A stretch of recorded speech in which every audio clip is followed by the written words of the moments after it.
Alors, Éric Le Jaouen, bonjour. Merci d'être venu au restaurant Au Bureau pour une conversation d'entretien. Alors vous êtes délégué pour Saint-Étienne d'Horizon, je ne sais pas si c'est le terme qu'il faut utiliser. Chef de file.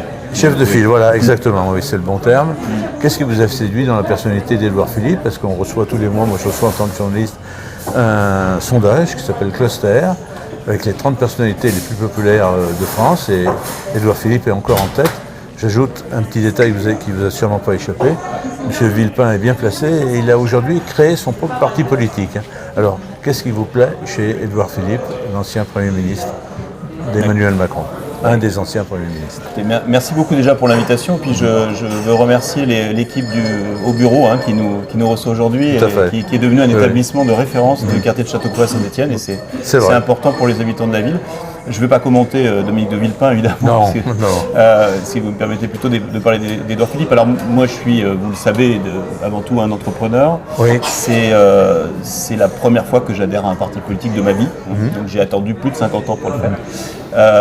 Et j'ai choisi effectivement Horizon parce que je partage déjà la vision politique de ce parti, qui est un parti de droite libérale. Moi je dirais, moi je suis un homme de droite tranquille, voilà. Et je trouve que la personnalité d'Édouard Philippe également, évidemment son aura nationale, mais également ce côté un peu britannique, cette flegme qui permet tout en traitant les problèmes et en voyant loin, de prendre des choses avec beaucoup de recul. Voilà, c'est quelque chose qui m'a plu. Alors, rien ne sert de courir, il faut partir à temps. Vous êtes parti très tôt pour la campagne des municipales les élections municipales auront lieu en mars 2026. Vous avez ouvert une permanence, vous avez recruté des gens, vous avez créé un logo, un site, et puis vous avez intégré l'Arc républicain. Comment ça s'est passé? Avec 6 autres partis Exactement. Alors moi je suis parti effectivement en février, j'ai fait ce que je voulais, c'était faire une déclaration d'amour à Saint-Étienne, à ma ville, que j'aime. Donc c'était le 14 février, très précisément. Je suis parti comme un entrepreneur plus qu'un homme politique, parce que je suis, mon ADN c'est l'ADN d'un chef d'entreprise, d'un entrepreneur, quelqu'un qui a plutôt que de... Vous avez été responsable d'un syndicat patronal important. Alors, ce qui m'a donné effectivement les responsabilités patronales et paritaires, c'est le fait d'être chef d'entreprise. Donc, un chef d'entreprise, un entrepreneur, c'est quelqu'un qui crée des emplois. Moi, j'ai créé sur le territoire et sur la ville de Saint-Étienne beaucoup d'emplois. Et puis, par mon activité, comme ma principale activité, c'est du conseil en ressources humaines et du recrutement. J'ai accompagné depuis 25-30 ans maintenant plusieurs milliers de salariés vers l'emploi. Donc, je crois que la démarche d'abord de se lancer dans cette campagne municipale, c'est d'abord la démarche d'un entrepreneur plus que d'un professionnel de la politique, que je ne suis pas, je n'ai jamais été élu. Voilà. Après, j'ai pas répondu à votre question. Oui, ensuite est venue cette perspective de rejoindre cette union, ce que j'ai fait, parce que je crois que c'est la dynamique de l'union qui peut nous amener à la victoire. Donc il faut rester, il faut s'inscrire dans cette dynamique-là. Et je crois aussi que cette union apporte aussi une promesse de changement pour la ville et ses habitants. Alors tout récemment, vous avez participé à l'Assemblée générale de création de l'association qui avait été annoncée lors d'une conférence de presse organisée au Glasgow à Saint-Étienne. Cette association est présidée par Bruno Dubanchet. Tout à fait. Alors on ne va pas en lire les statuts, mais globalement, comment se définit-elle, comment se positionne-t-elle cette association? Alors, moi je dirais que l'association... Derrière, il y a une charte aussi. Oui, l'association de l'Union, on est sur le côté formaliste. Moi, ce qui m'intéresse, c'est qu'est-ce qu'on incarne quand on est dans cette union de partis, puisque je pense que les Stéphanoises et les Stéphanois ont vu effectivement cette large union de partis, mais se demandent peut-être un peu ce que ça incarne. Voilà. Moi, j'y suis en tant que chef de file Horizon et en tant qu'Éric Le Jaouen, entrepreneur du territoire, et je tiens à garder ces deux casquettes. C'est-à-dire que à la fois mon ADN de chef d'entreprise et mon marqueur politique qui est, comme je l'ai dit, un marqueur de... Je suis un homme de droite, voilà, un homme de droite tranquille, et c'est ce que je souhaite apporter dans cette union, avec aussi ce que je porte dans cette union, c'est une dynamique de changement.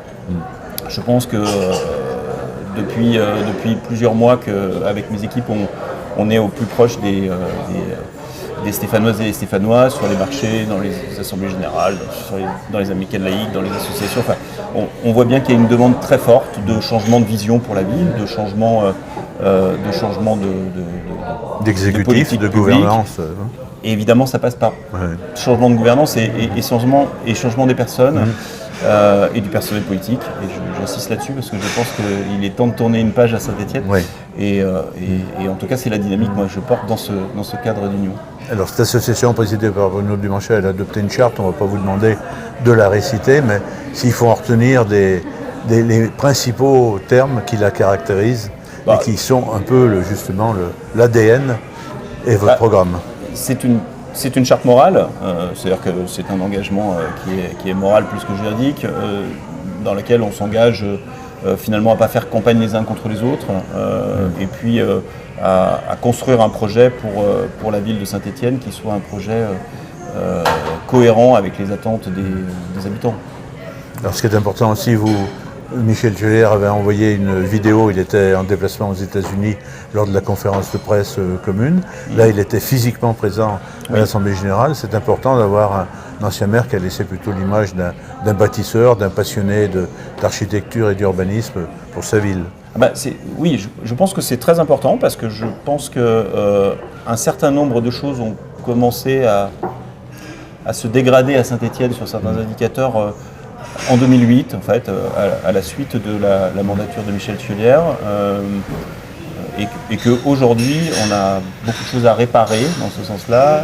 Et le fait que Michel Thiollière soit là, c'est aussi quelqu'un qui met du liant entre les partis et surtout entre les personnalités à Saint-Étienne.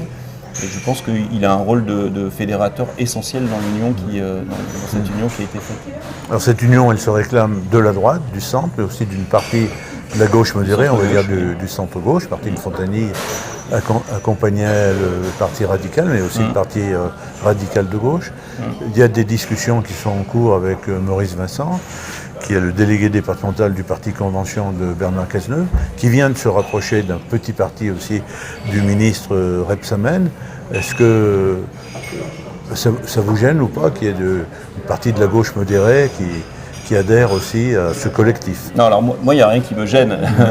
Personnellement, je pense que plus on additionne des voix, mieux c'est, et plus on se donne des perspectives de gagner. Encore une fois, moi, je ne suis pas là pour faire une carrière politique, donc je suis pas dans les... Voilà, je me suis pas dit comme ça, à 55 ans, je vais commencer à faire une carrière politique.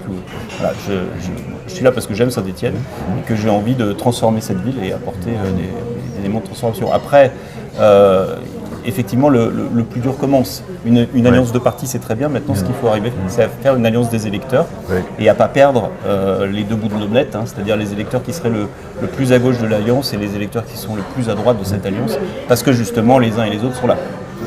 Alors, il faudra un jour aussi se donner une tête de liste. Là, ça a été annoncé sous la forme d'un sondage qui aurait lieu à l'automne auprès par un institut de sondage, j'imagine, et auprès de la population, auprès d'un échantillon représentatif. Est-ce que ce seront les chefs de file des 7 partis qui vont se présenter, ou ça peut être d'autres individus qui sont peut-être plus connus, plus médiatisés? Alors, je n'en ai strictement aucune idée. Tout ce que je sais, c'est que moi, je me présente et je suis d'ailleurs... je me suis présenté moi directement aux Stéphanois depuis le mois de février et je compte bien aller jusqu'au bout de cette aventure. Oui. Est-ce qu'il y a un calendrier? Est-ce qu'il y a un certain nombre d'ateliers, par exemple, de réunions publiques, de personnalités invitées? Peut-être pas forcément. Un certain nombre d'instances fonctionnent. Je crois que le plus urgent pour nous aujourd'hui, c'est de travailler sur un projet. Alors j'avais noté ça, élaboration du projet. Parce que ce qui rassemble les gens, ce qui unit les gens, c'est un projet. Soit une personnalité, soit un projet. Bon là, tant qu'on est dans cette période-là, je pense que le plus important, c'est le projet. Donc c'est d'apporter une contribution. Moi et mes équipes, on travaille activement à la création d'un projet pour Saint-Étienne. Je pense que sur un certain nombre de plans, alors sur l'économie que je connais un petit peu, on doit faire un New Deal avec les représentants des entreprises et les entreprises.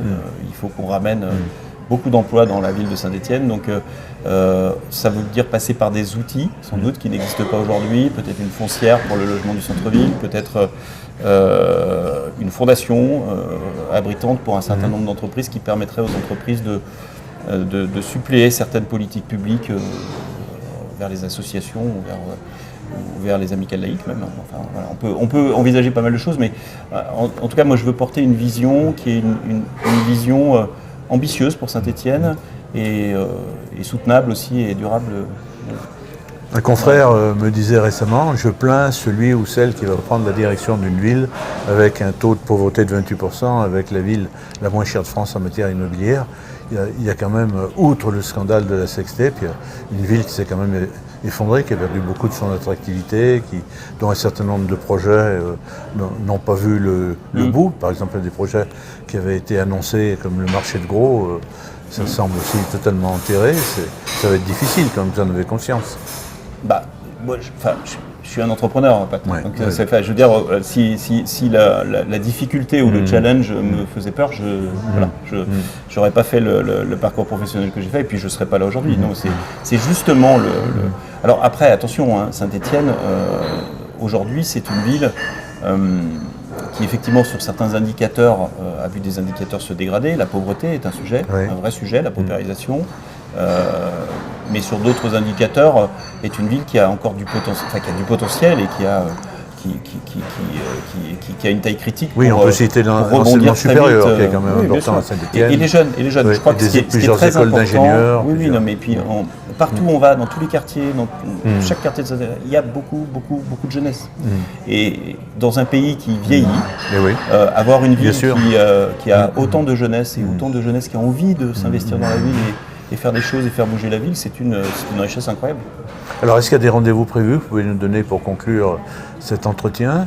Est-ce qu'il y a un logo? On a vu qu'il y avait une nouvelle association. Est-ce qu'un site, vous aviez déjà ouvert votre propre site? Est-ce qu'un site global de ce qu'on appelle l'arc républicain, on peut peut-être employer un autre terme, est déjà en ligne? Je crois qu'il y a un certain nombre d'outils qui sont effectivement déclinés sur la commission. Sur les réseaux sociaux, chacun communique bien. Moi,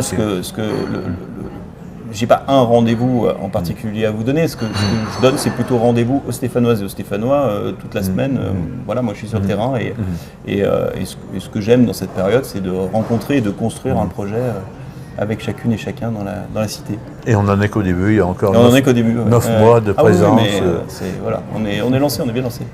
Merci beaucoup Éric Le Jeune d'être venu Merci beaucoup. discuter avec nous.